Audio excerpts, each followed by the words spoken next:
Lipstick পরতে পরতে আমার ঠোঁটগুলো একদম কালো হয়ে গেছে, লিপস্টিক ছাড়া আমি কোথাও বেরোতেই পারি না। তখন আমি এই হ্যাকটা দেখলাম, এই দিদিটা মেহেন্দি ঠোঁটে লাগিয়ে ঠোঁটের একটা সুন্দর কালার করে নিয়েছে যাতে তাকে আর লিপস্টিক না পরতে হয়। তো ভাবলাম চলো আমিও করি, তাহলে 5-6 দিন আমি লিপস্টিক না পরেই থাকতে পারবো। এটা ভালো রেজাল্ট দিলে এত দামি দামি লিপস্টিক আমাকে কিনতেও হবে না। এর জন্য আমি নিয়ে নিয়েছি মেহেন্দি, আর এটাকে ঠোঁটে আমি সুন্দর করে লাগিয়েও নিচ্ছি, তোমরা দেখতেই পাচ্ছ।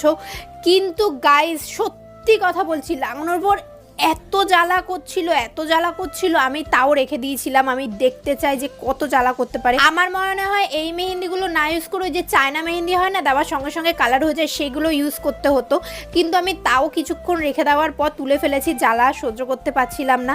এবং তারপরে আমার ঠোঁটটা পুরো অবশ হয়ে গেছিলো, মানে জ্বলতে জ্বলতে একটা অবশ হয়ে গেছিলো। আমি বরফ ডলছিলাম, চিমটি কাচ্ছিলাম, তাও আমি কিছু ফিল করতে পারছিলাম না। প্লিজ কেউ ট্রাই করতে যেও না, কারণ সত্যি আমার ঠোঁট প্রচন্ড জ্বালা করছিল। বরফ লাগিয়ে লাস্টে ঠিক করতে হয়েছে আমাকে। আজকের মতো টাটা।